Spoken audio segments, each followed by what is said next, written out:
Hello, everybody. Welcome to the Write or Die Show. I'm your host, Randi-lee. On the show, we interview other writers and we talk about mental health from their personal journeys.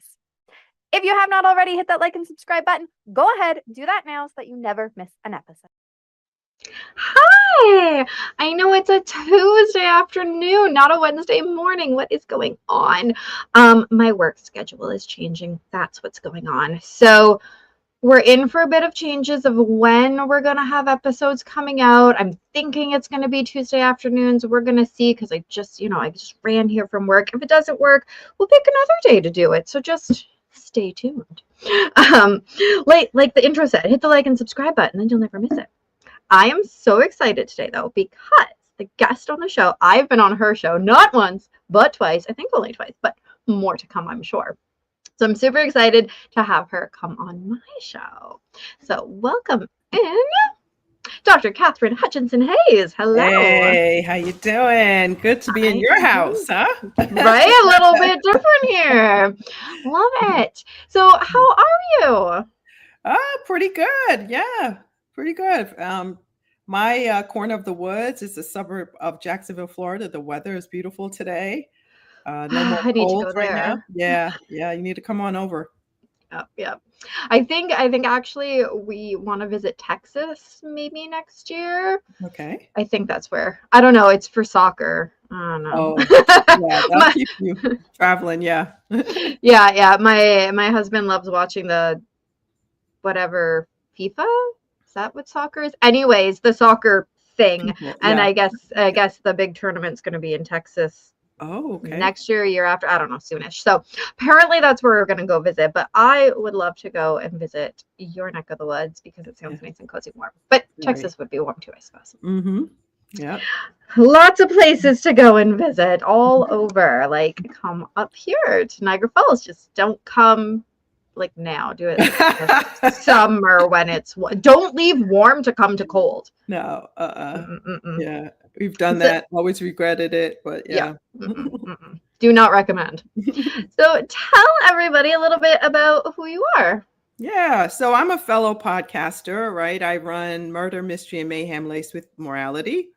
It's mostly for thriller, true crime, mystery, that kind of thing. But listen, everyone can come on as long as you keep it about writing, right? And I'm also an author, also like you. And I am a speaker and I work primarily as a production editor. So yeah, and I'm a mom. My husband and I have mine, his, and ours. So we have 7 kids between both of us. 7? Oh, I didn't realize you had 7. Oh my goodness. Yeah, only 4 have ever lived here at one time, but yeah, still a lot. Yeah, still a lot. We're mom and dad to fur babies as well. We need to hear more about that. What kind of fur babies? What are their names? We need deets. Well, okay. So we have he's sort of a teenager. His name is Archie. He is a 1-year-old German Shepherd, a Slovakian German Shepherd. Yeah, he's almost 90 pounds. Yep. He's in training because he is on guard all the time. He swears everyone's trying to hurt his family. So he's trying to take everybody down. So funny story, because we also have a German Shepherd. He's 3 years old now. Oh, I guess 3.5 almost now. And if we take him out to like Canadian Tire or the local outlet mall where they let dogs go, he is the sweetest, nicest dog ever. Well, we take him for a walk around our block. Oh, no, because that is his home. That is his block. He is so on guard and protective. If somebody walks by and does not acknowledge his existence, he's all barking and jumping. And I'm like, but dude, like other people live here too. This is an entire block, not just your house. Yes, it's so embarrassing. He just tried to take down a poor kid on his bike coming home. Yeah. Bikes are the worst, I find, for most dogs, though. They just don't understand why these things are going and moving so quickly out of nowhere. Exactly. Yeah. So yeah, prayers for Archie. He's in obedience school, so we're still working on him. And then we have a grand dog called Ivana. She's a poodle and she is absolutely delightful. She's here a lot. Okay. So Archie's cool with her coming over then. Yes, it's a weird cougar kind of thing he's got going on with her. Because she's like 6, and he's 1. Yeah, it's really very sad. Mm-hmm. All right, as long as he accepts her, that's all Yeah. that matters. Yeah. I love it. Oh, I love it. So I just noticed your paintings at the back there. Did you or someone in your house do those little the boat one there specifically? Oh yeah, I did those. Those were for my class I teach. I teach an art class for nonprofit called Light for the Future, and they have a school in the middle of a landfill in Guatemala. So I teach online on Thursdays. Yeah. Mm-hmm. That's so cool. Yeah, that boat one I did I guess like a class with somebody, and I did a picture just very similar to that with the boat and the whatever. It hangs in my living room. I'm very proud of it. Of course, you should be. Yeah. My attitude is everyone can be an artist. Yeah. Yes. Mm-hmm. Yeah, I love it. So obviously, you know why you're here. You filled out the questions. We know what we're going to talk about. So we're going to get right to it. My dogs are barking like crazy. I can hear them. I can. That's these beautiful headphones and the setup. Yeah. But take us back in your life story here, and start your story wherever makes the most sense. And we'll get into this mental health stuff. Yeah. So my journey with mental health, what really was highlighted after I had my last child, that was 17 years ago. And I suffered a traumatic brain injury. I had a brain hemorrhage. Oh. Yeah. And I live with a secondary aneurysm that's being managed. But what happened is it threw me, and it just took me for a loop, because at the time I was a full-time principal. I was a contributing associate editor of a local magazine. I was in the process of working my doctoral thesis into a book. And I was in the middle of all these projects, and I found myself in an intensive care room for a month, right? And I was not even expected to live. They did not think I was going to survive. I also had meningitis, which became... Isn't that like in the brain, like an infection virus thing in the brain? Yeah. Right. Yeah. So that was I had gotten that because I had valley fever, which go and research it, people. It's a weird virus that you get from the spores in the dirt. And at the time I lived in Arizona. So thankfully and obviously I survived. Yes. And I overcame learning to walk again, having severe visual issues to the point where I could not drive. I had a speech pathologist, so I had a physical therapist, and I continue to see a neurologist regularly, but I was consistently seeing a neurologist, and even though I'd recovered, they weren't sure what deficits I would have, and they knew it was going to be a long road to recovery. And even when I got home, when I was in the hospital, I thought, oh man, I'm going to be just the most cheerful, happiest person if I get out of here. I'm going to be so thankful. Nothing is going to get me down. And the opposite happened. I just found myself not even being able to get out of bed till like 3 p.m. I was unable to take care of my own kid. And I found out later that I was dealing with the real effects and physical effects of a traumatic brain injury. And then I also found out that I was also dealing with, it's called situational depression. And it was, my doctor said, it's because you've confronted your own mortality. Like you're realizing, oh my gosh, I could really die. Now, we're all humans. We know we don't live forever, but it's not something that we're constantly thinking about, right? Well, because you think about you're human, you're going to live into your 80s or 90s. Like, yeah, okay, eventually, but not when you're a young parent just having a baby. Like, that's very different looking at your mortality that way. Because, like, I had cancer, are we going 5 or 6 years ago now? Early 30s. And it was kind of the same way. Yeah, I know eventually I'm going to die, but holy crap, I could have just died from Yeah. that. Yeah. And it's a different feeling. So I get it. Yeah. Yeah. So that was mind-boggling, because I was pretty, real, not definitively like tree hugging status, but I ate right, I exercised even throughout all my pregnancies, and I wanted to know, what did I do to contribute to this issue. And the doctors were like, you didn't do anything. There's nothing you could have done to prevent this. And I just felt sort of out of control. Like, I was like, I'm not in control of stuff. Like, this is terrible. It led to horrific anxiety. So if I was in a position where I couldn't control the circumstances, especially if I was a passenger in a car, which I had to be because I had to kind of relearn how to drive. Yeah. I had to have, like a bag to breathe into. I was hyperventilating. Never in my life had I ever experienced anything like that. Yeah. Well, when you're not only facing that you could have been dead there and having to relearn all this stuff, but you're also being told, well, it doesn't matter how well you took care of yourself. It had nothing to do with any of that, because I was the same. I was, at the time that I had it, I was a competitive kickboxer. That's when it happened. And, training all the time, exercising, eating right, doing all the things. So, but you still get cancer, or you still get whatever. And it's like, wait, but if I don't control, and I went through that same thing, but I need to control. I went crazy in cleaning mode when I feel out of control, like that's what I do obsessively. I'm like that too. Yeah, because you can control it. You can control it. You can control the cleaning process. You can control what items you're getting rid of or where they're going. Because it's not just cleaning; it's like full on reorganizing everything, right? Yes. Yeah. Okay. So, yeah, we get it. I feel like every time we talk, we're like, oh, we're the samesies. It's true.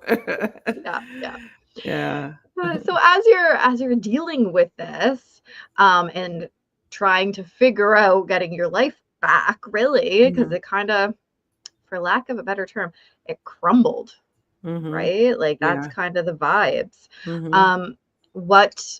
What were some things that you did to help pull yourself out of that? Yeah, so I actually started a book club, and it was a book club / writing club. So that some of the people in there were aspiring authors, and everybody in there, of course, loved reading. Now, what was interesting at the time is I would read like an entire chapter and completely forget whatever I read like 2 minutes later. So I started to get these, I would have audiobooks, and I would constantly just re-listen to them over and over again. So I had the nerve to spearhead this book club. I'm running it. And half the time, like, I couldn't remember what the book was about. So I had to really study like what this book was about, have notes so that I could run this book club effectively. And also I could run the writing part of it. I would keep everybody on track in terms of their writing goals and that sort of thing. So it was like a catalyst to help me regain what I had lost. Lots of the people there, they had no idea that I was struggling the way that I did, but it was one of the best things that I could have done, was to help me. The other weird thing that I did, I don't know if it's weird, but I joined the choir, because it was something that I used to do. And what's cool is you don't forget how to sing, so that's good. Music and singing is so amazing, because like a song will come on from 20 years ago and I still remember the whole thing. Don't ask me the name of it, but I'll remember the whole thing. And the other thing, with music, we were at a talent show for people with autism, and this girl gets up, and beautiful singing voice. She did not speak until she learned to sing. Wow. And I'm like, oh my gosh, music. Music. Yeah. Well, I reverted to music because I grew up as a classically trained pianist, and I was always in choir. And so I figured maybe would trigger muscle memory. Because, Mhm. I forgot how to read music after the brain hemorrhage. I couldn't do math, none of that. So I joined choir. I also started taking piano lessons with my kids and to relearn piano. And Mhm. then I also joined a liturgical dance group, which, Oh, yeah. So I joined this group to learn how to learn the different dances because I used to do dance. Now, my short-term memory was so messed up.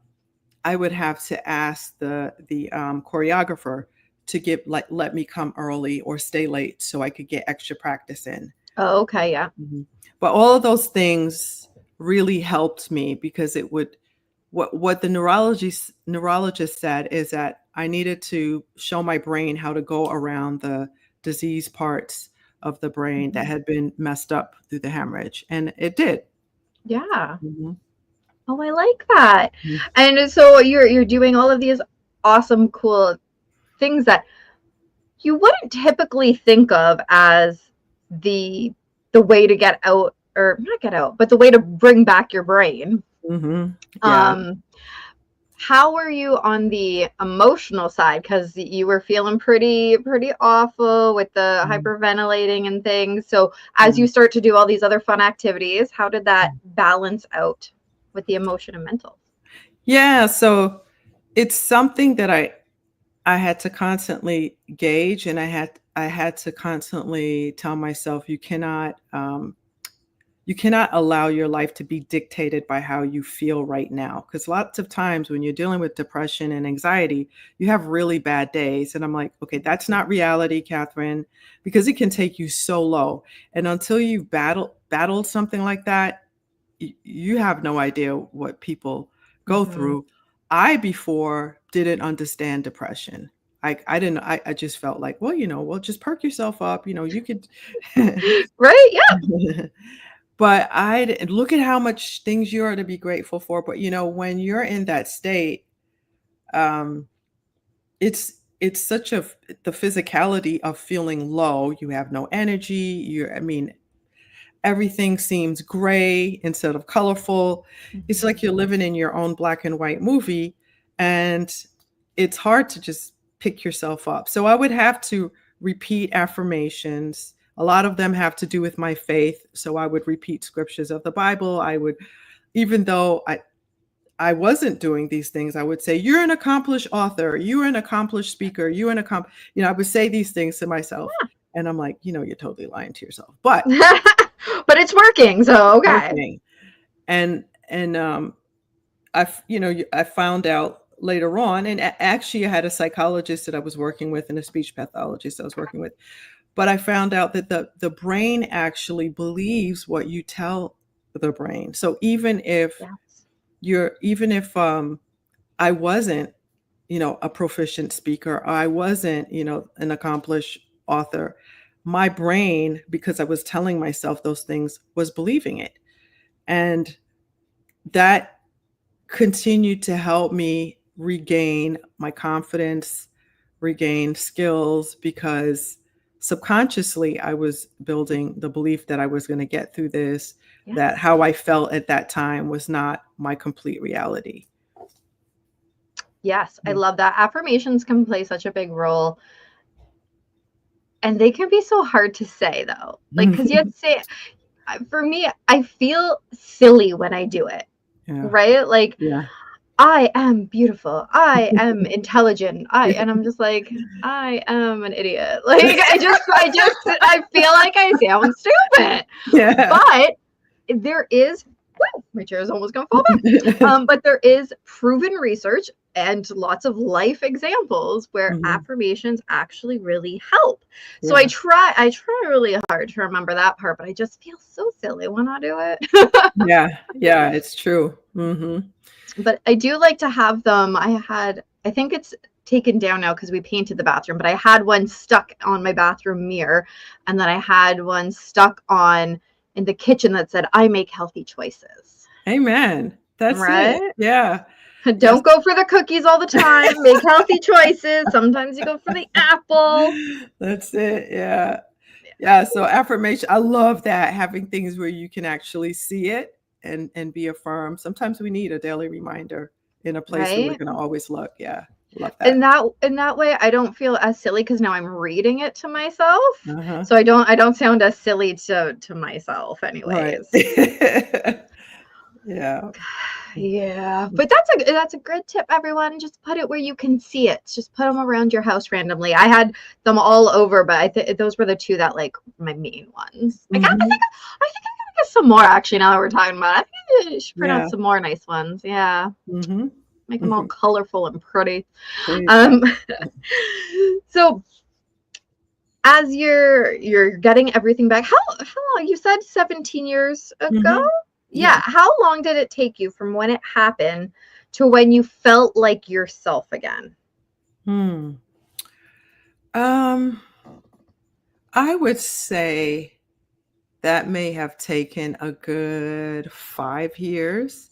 And there are even times where I want, I'm like, am I really myself again? But in reality, I feel that I'm a better version of myself because Yeah. of the things that I went through, the resilience that it built, and also it propelled me to really chase my dream. I'd always dreamed of writing and working in the publishing industry, but I wanted to make good money, and that was a place where it was hard. I Yeah. struggled as a journalist. I mean, I had to get jobs to supplement my writing career, and so the journey in education was way more consistent when it came to pay. And then in administration, if you want to make money, you almost have to go into administration.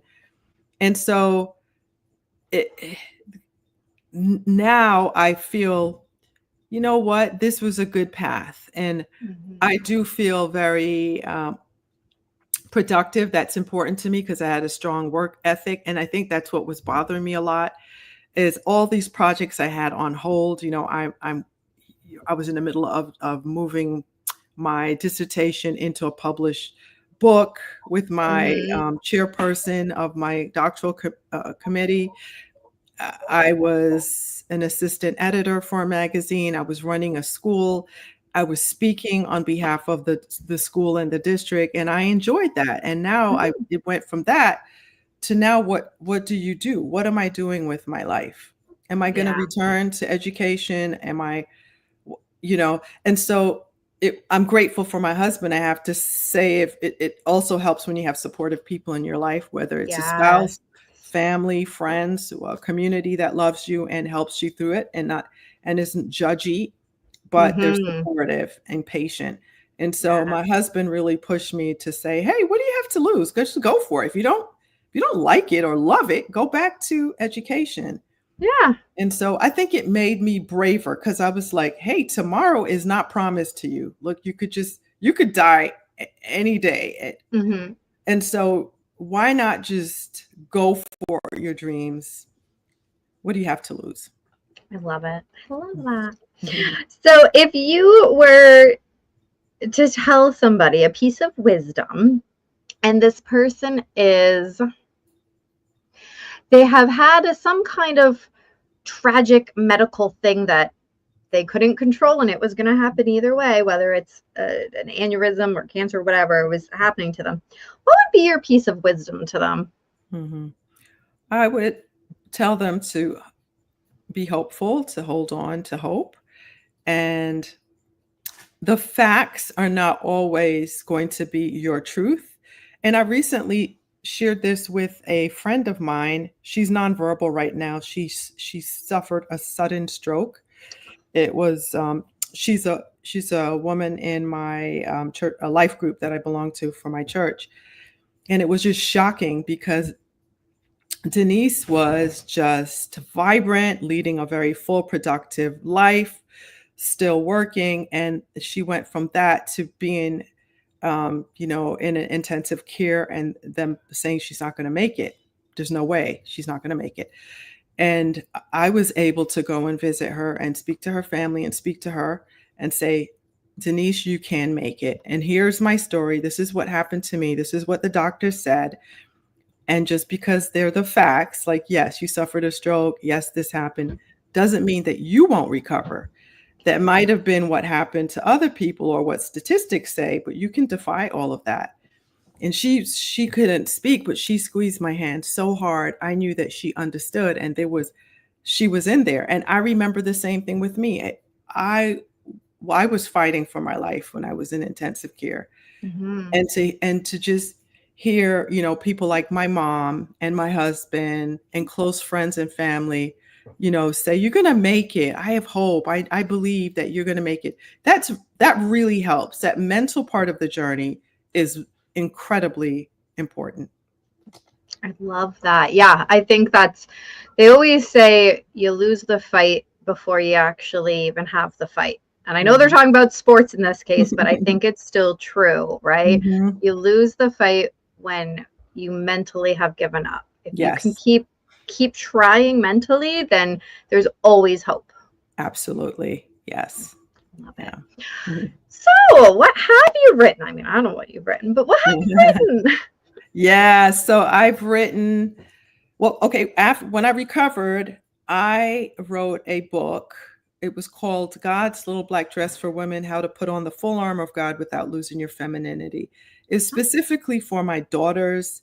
I wrote it because I was constantly having conversations with them about how the Bible does apply to real life right now. And they weren't getting it. And I was like, you know what? I don't get it either. So I started making it comparable to like a little black dress. Like every woman knows what that's. Right. Yeah. Right. Gotta have it. Gotta have it. And so then I started breaking things down according to fashion. And I used Coco Chanel, who is similar to a character in the Bible called Esther. And my girls were interested because they're interested in fashion. They're interested in accessories and all of that. And so that book is sort of like a handbook of how to live your best self. But it's from a Christian point of view, and it's a mom's heart pouring out into her daughter. So that's why I wrote that book. And that was the first thing I wrote when I got better. I mean, better enough to be able to write. To be able to do it, yeah. And then my second book is a compilation because I work as a production editor. I'm really good at project management, thanks to my administrative background. And so I do that for other authors and publishers that I work with. Like I'll take an author from idea or rough draft to completion. And so I did my second book was called Focus, 45 devotionals to keep Jesus in the picture. I did compile that with a bunch of writers that I write with for a blog I produce once a week. And then this third book is a thriller, completely different. It's called A Fifth of the Story. It debuted. Read that one. Yeah. Yeah. That's been doing really well. And I was a finalist for a Christie Award, which is like it's like the Christian version of the Grammys. Okay, for fiction authors. I was a finalist for the Christies. I just found out I was a bronze medalist for something called the Illumination Awards. And then I am also up for another award. I'm going to a conference at the time of this recording, and I'm a finalist. I'm going to see.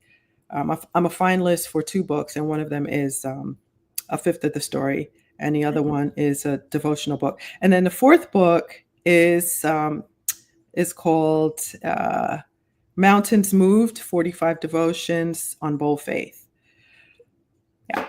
But I also contribute to a bunch of magazines and blogs. Yeah. Awesome. There's so much stuff.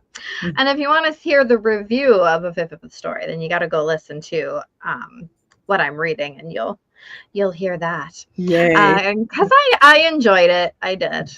There's my spoiler. I enjoyed it. Okay. So where do people pick up your books? Yeah, so you can pick it up on barnesandnoble.com. It sells on Amazon.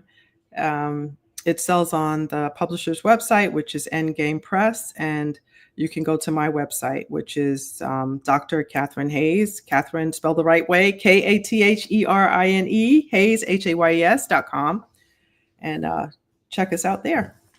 Awesome. And where do people follow you? I mean, obviously your website, but are you on social media anywhere? Yeah, I'm author Dr. Katherine on Instagram, on Facebook, and on formerly Twitter, on X. Oh, right. Yes, I'm also on Threads. I'm trying out Threads, and I'm trying out Blue Sky. So Blue Sky, I don't know that one. Yeah, Blue Sky Social.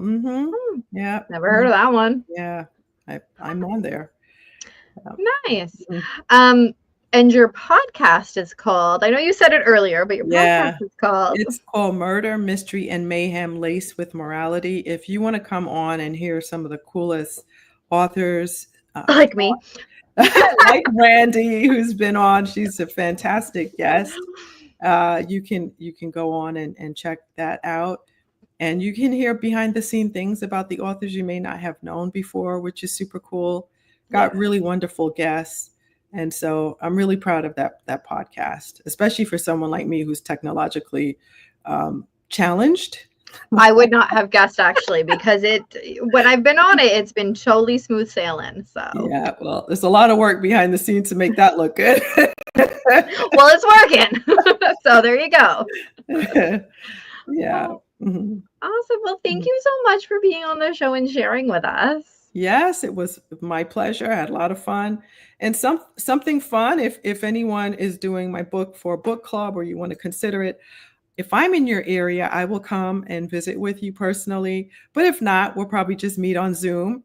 And I am there for it. I'm there for all the things. And I send awesome swag to your book club. So if you're ever thinking about a good read, think of me. I'm going to bring a lot more than just my book. Ooh, that's kind of exciting. Yeah. Maybe I'll start a book club just to get. Wait, then I need friends. Well, that's how you make friends. You could just, start the book, put these flyers out and all the coffee shops. Yeah. There we go. There we go. All right. Well, thank you. As always, thank you so much for the amazing guests that we have on the show. Be sure to check out their links down in the description below. If you want to support the channel, go ahead and check out our merch store. We've got some very cool things on there. That's my favorite. Sorry, I'm busy ending the stigma. But there's some other very cool designs. 10% of the proceeds always goes back to the Canadian Mental Health Association. Be sure to follow us on Facebook at RB Media because we have some great new shows coming up and you never want to miss any of those episodes. And remember, the only way to end the stigma of mental health is to speak openly and honestly. Bye!